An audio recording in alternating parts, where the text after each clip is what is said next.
Welcome to all to yet another episode of the talk show Tourism, Hospitality, and Aviation. Today's guest is very special because not only is known to me for more than the last 25 years, but he has got experience in the aviation sector for last 25 years. I would like to begin introducing him by saying that he started in the early days of privatization in India in the airline space, started Modulift, went on to work with other companies, and today he joins us from New Zealand, working as a quality assurance manager in Air New Zealand itself. Hi Ashwin, how are you? Hi, Sajan. How are you doing? I'm good, do good, do good. Nice to see you. Also, long time we're actually having a face-to-face talk in the sense Yeah. not met for a long time.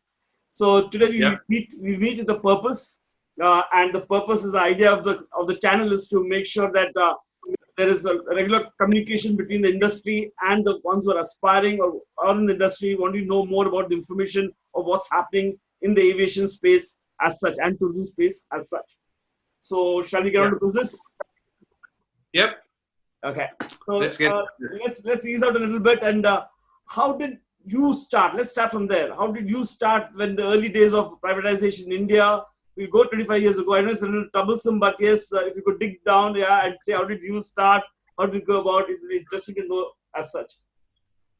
You're giving away my age by saying we're 25 years ago. Yeah.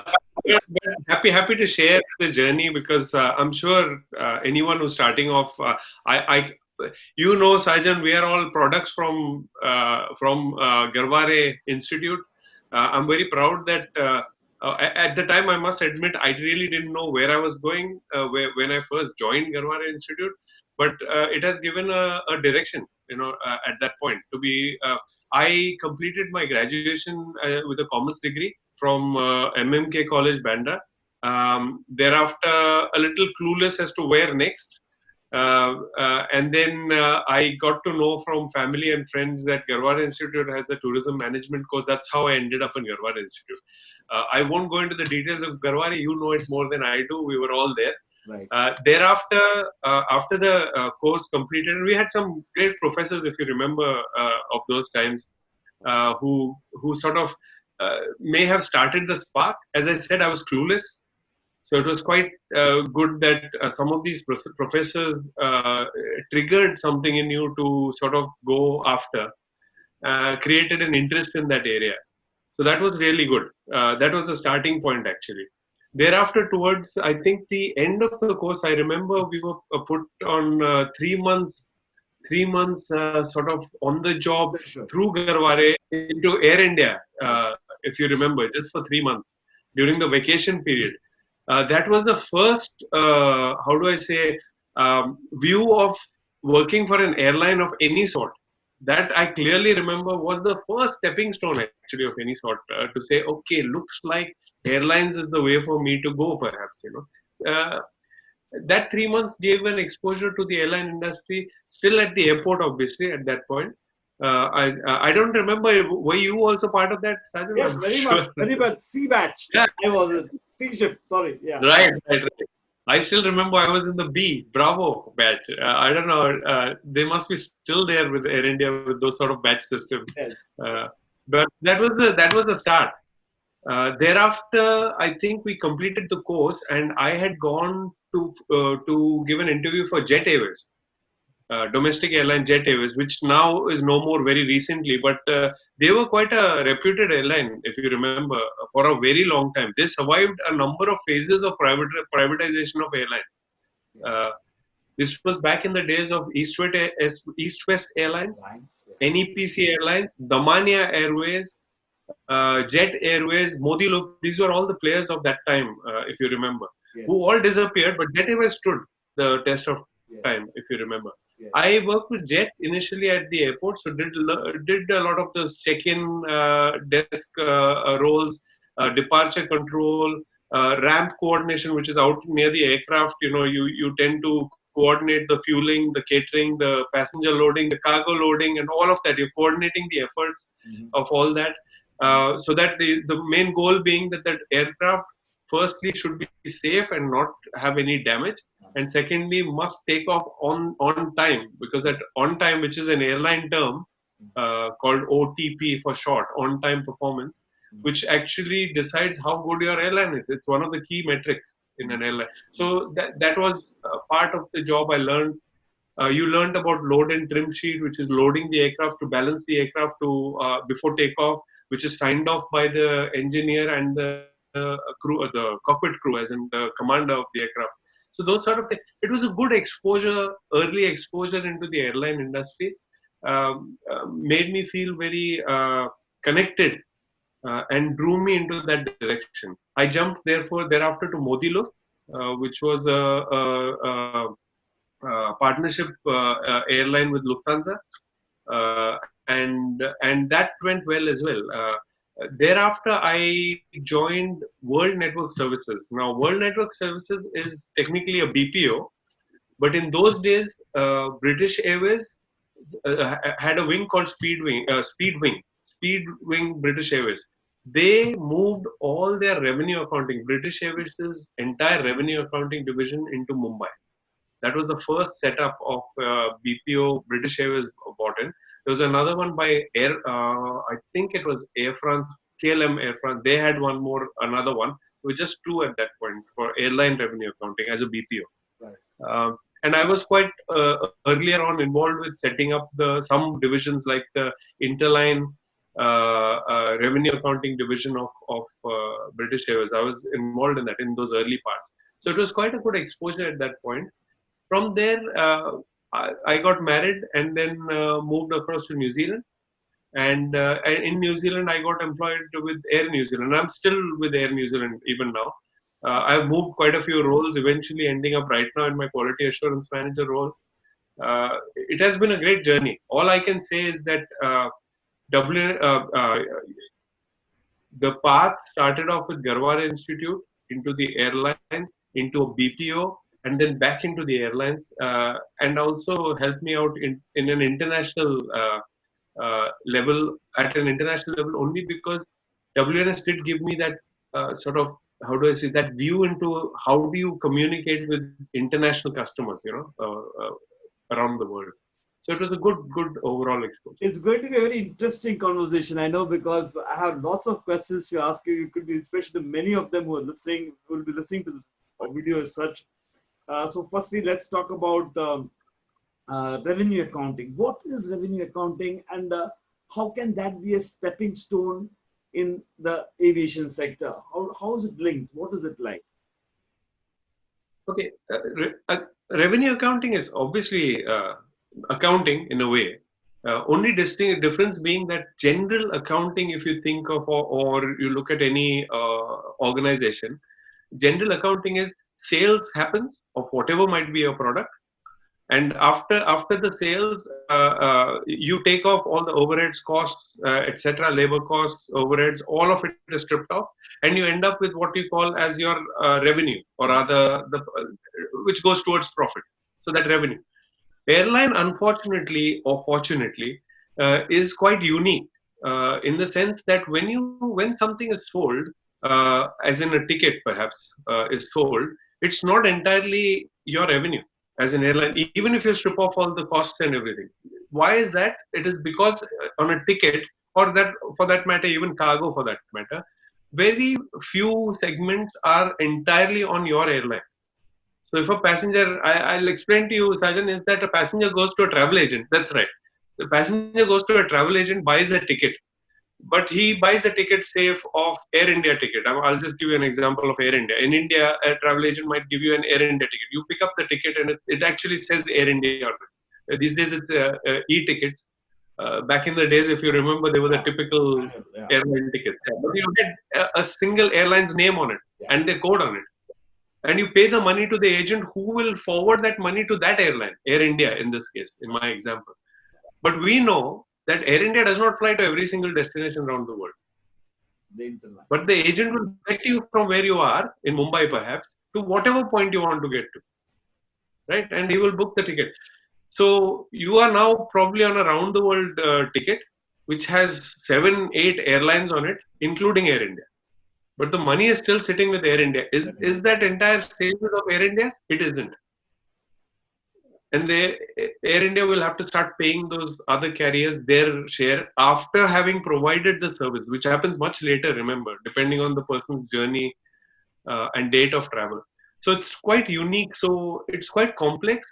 IATA, which is the International Air Transport Association, actually governs a lot of this as to how this is settled. There are a lot of rules and conditions involved.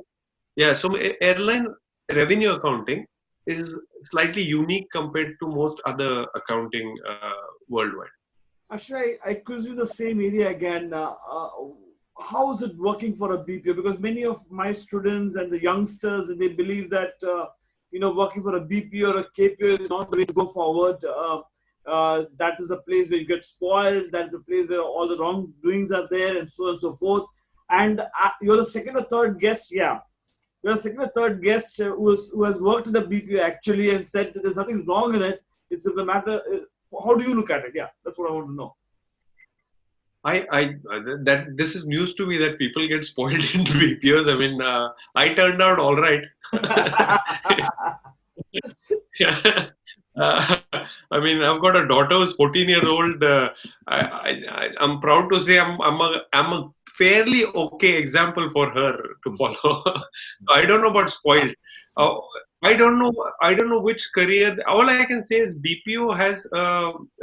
I don't know about all the BPOs that are around, but I can talk about WNS because I've worked for it. At least back in those days, there was a culture that WNS created, which was unseen in Indian offices, if you know what I mean, Yeah. general corporate organizations. Yeah. Yeah. A very friendly atmosphere. That's right. Very friendly atmosphere. We used to call the GM, the head, actually, not even the GM, the head of the whole office. His name was Roy from memory. I've forgotten his last name, but he was a English guy from British Airways. We used to call him Roy. We'd never remember him calling him sir or any such term. It was slightly unheard of in those days, if you can imagine.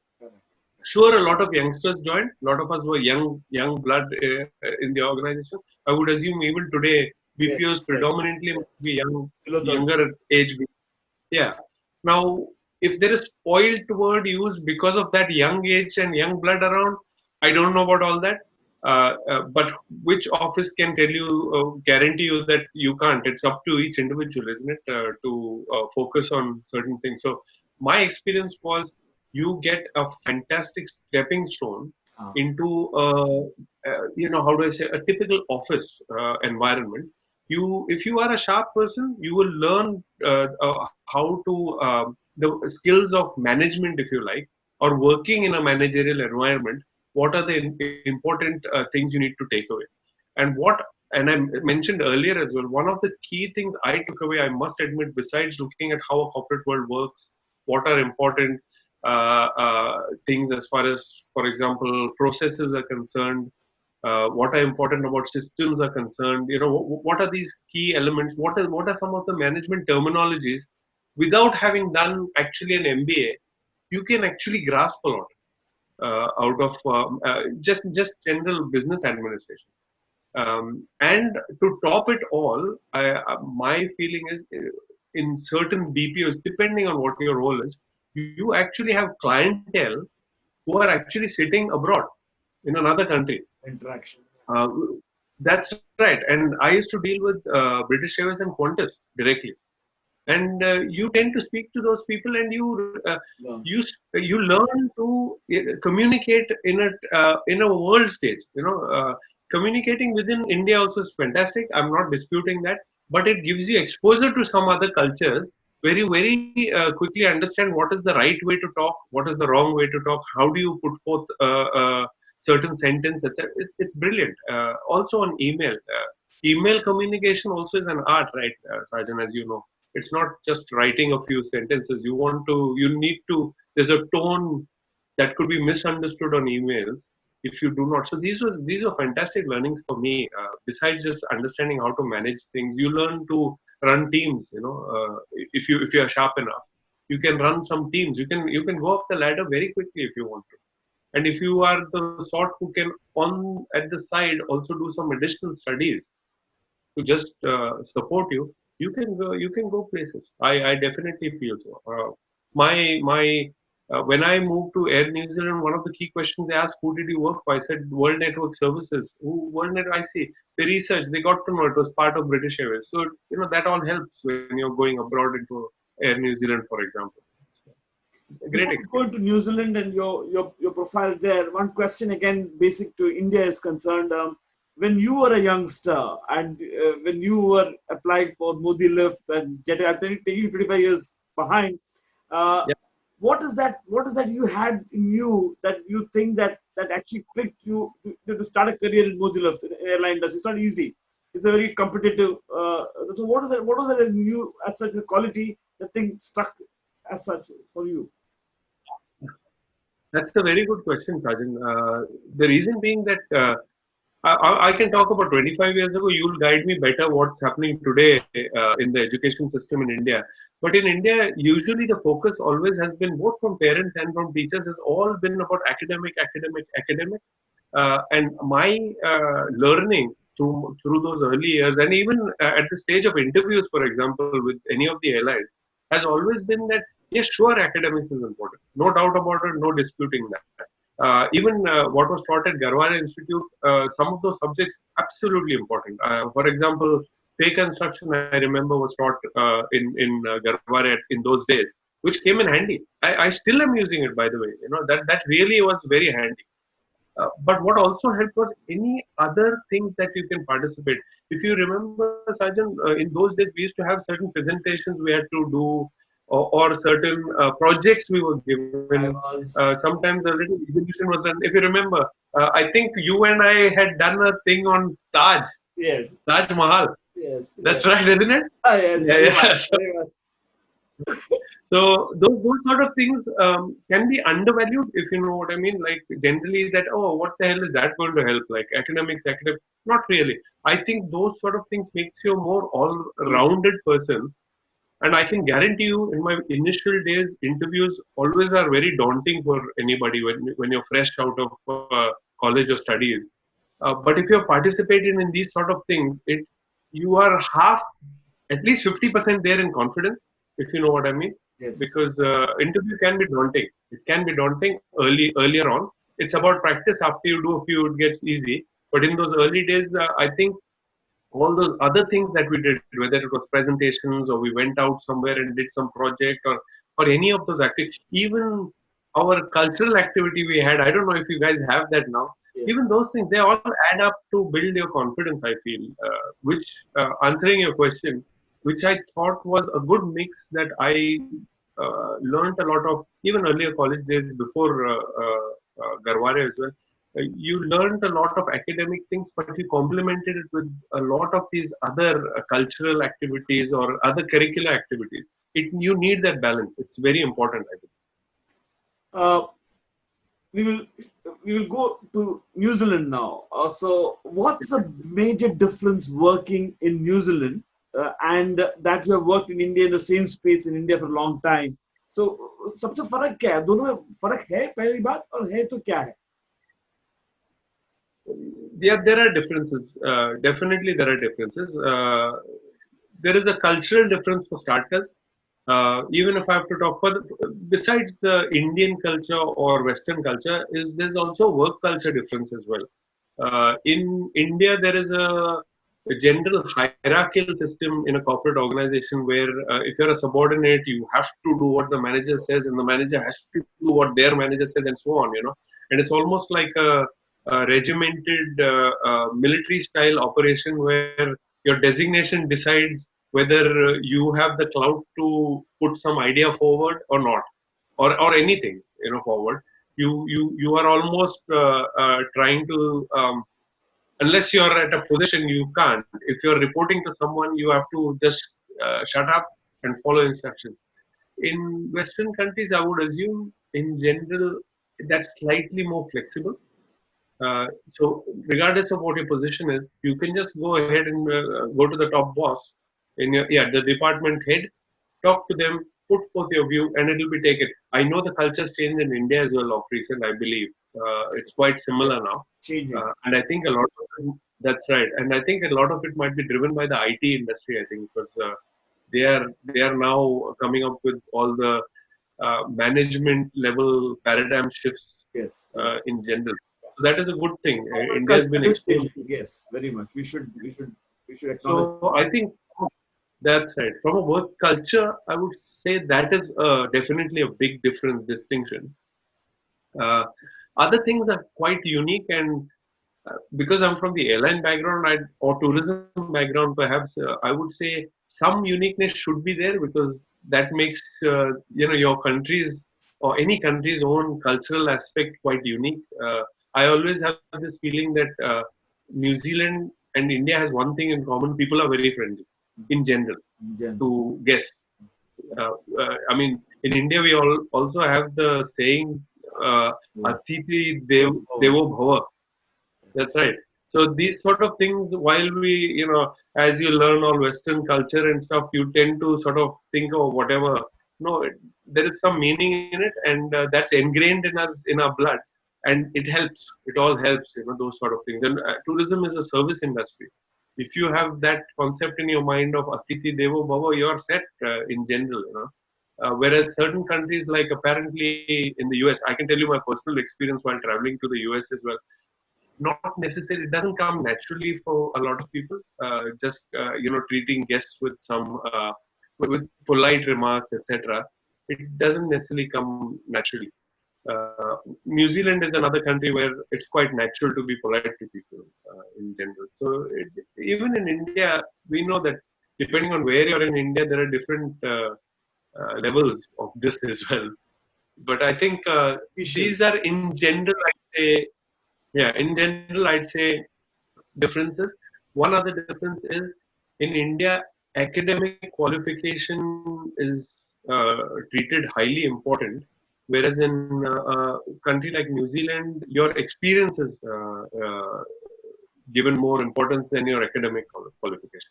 It's nice if you have some academic qualification, but the key element they're looking at: what was your experience, what have you achieved so far.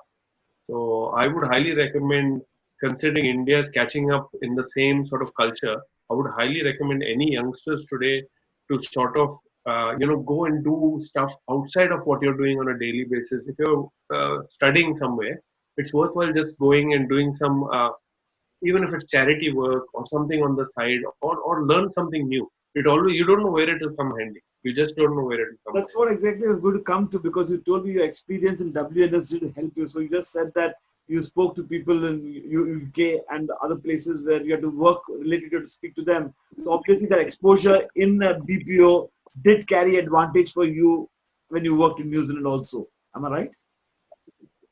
Yes, absolutely. Absolutely. I totally stand by it.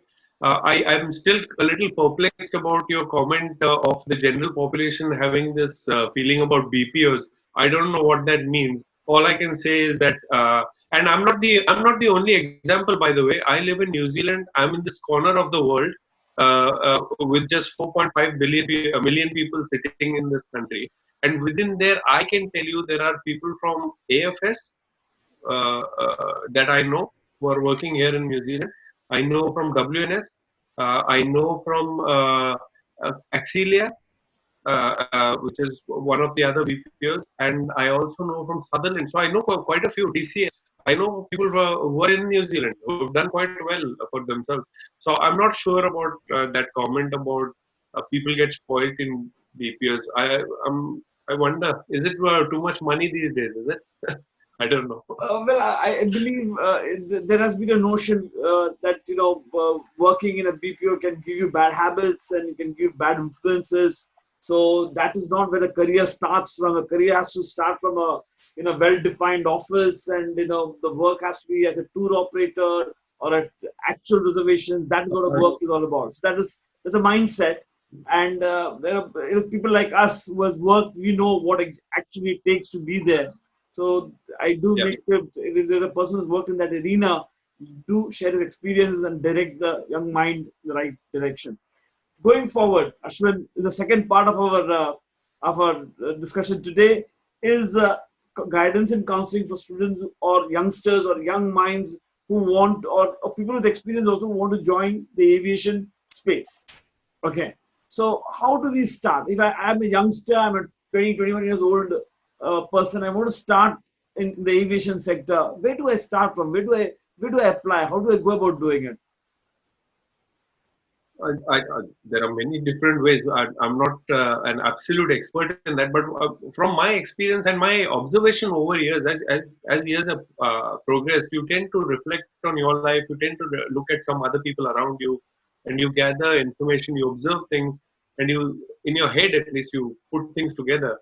Uh, Number one is, even before you get to the point as a young student, even before you get to the point of going for employment, my key advice to any student out there, this is reflecting back on our lives, or my life at least, as well, is that when you're a student, put a number on you, in the sense like, don't waste time. And I say that very sincerely, because I wish I could have done more if someone would have told me this at that time.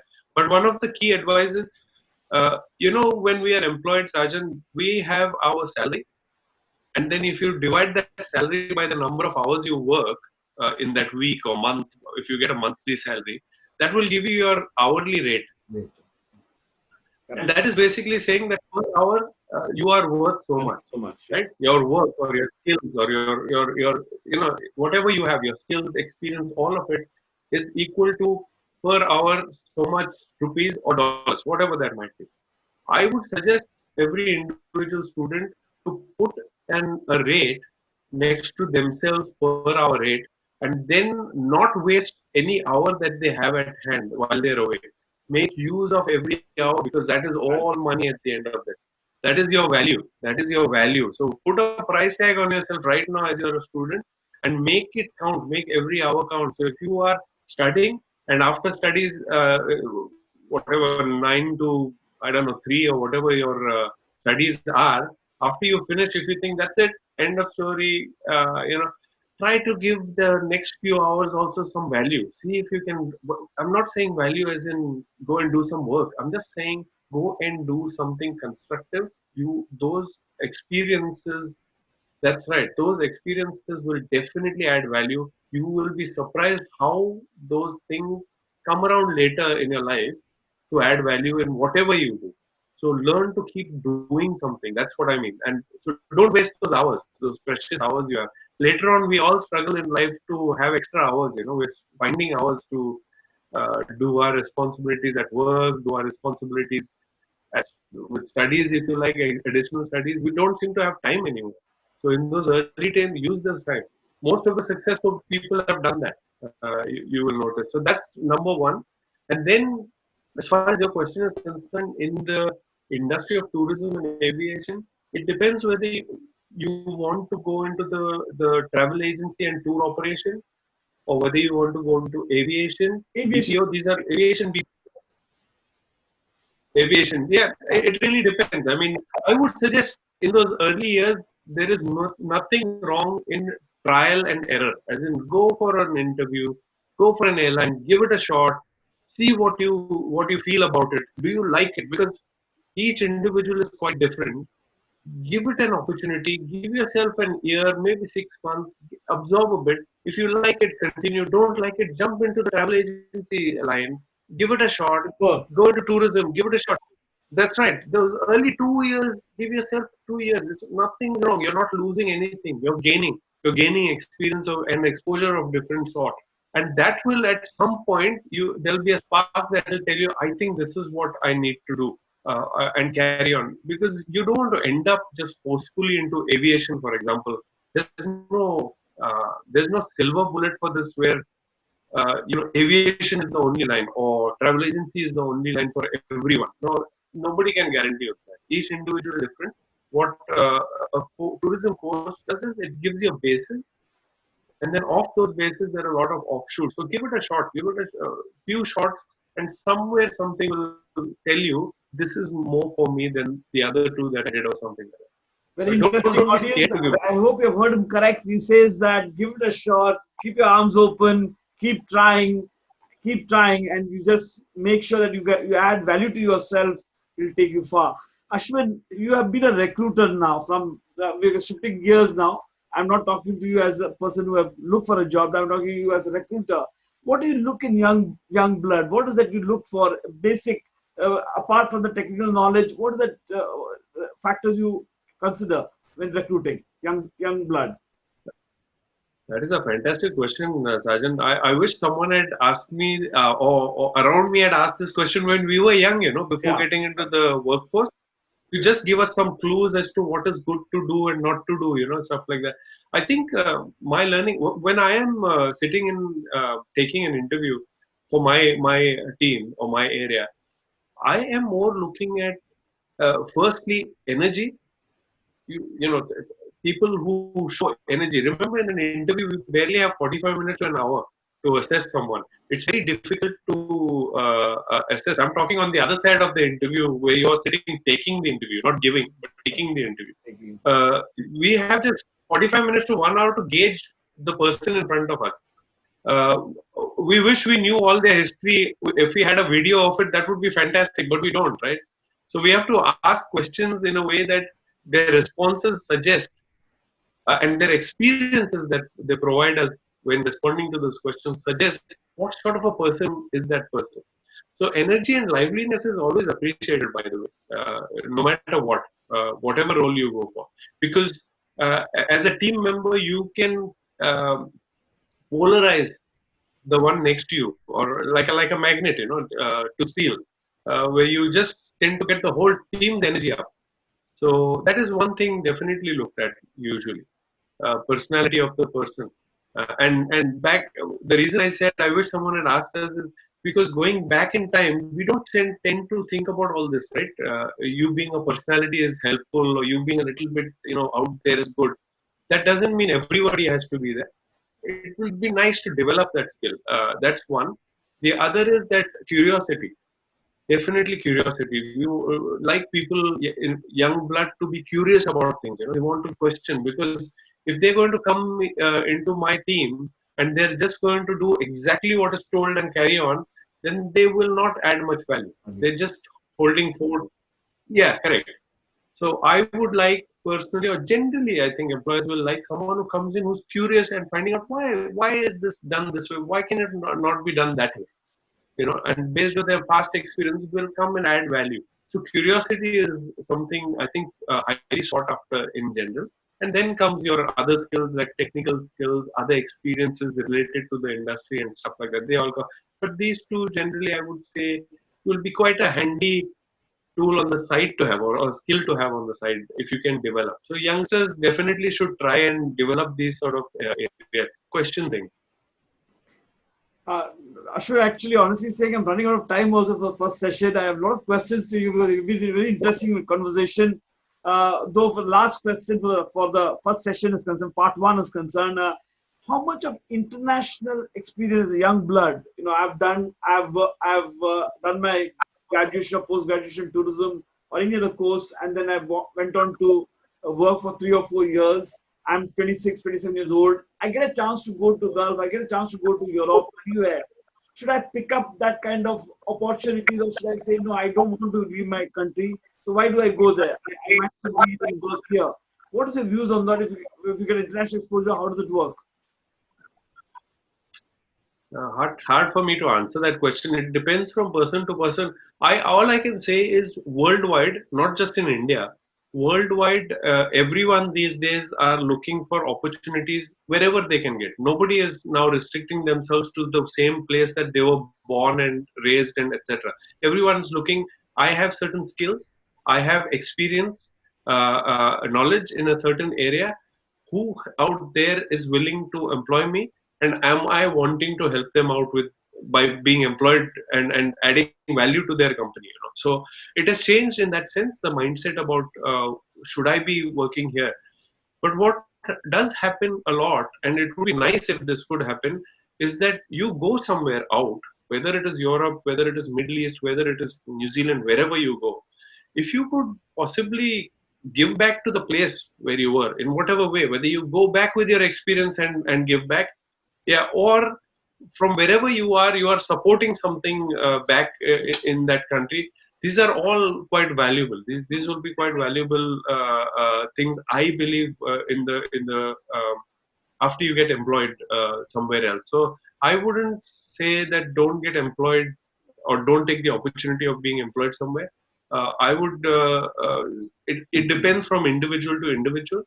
Uh, some people might be so patriotic they'll say no, I'll just stay where you are, and that's fine too. That'll be fantastic. You may get offers abroad or somewhere else, but you say no, I'm going to stay here, and that's fine as well. That's fantastic if you can do that as well. But I do know that going somewhere else, getting exposed to another culture, another area, you become richer in experience, and you can come back to your original place, and then that's right.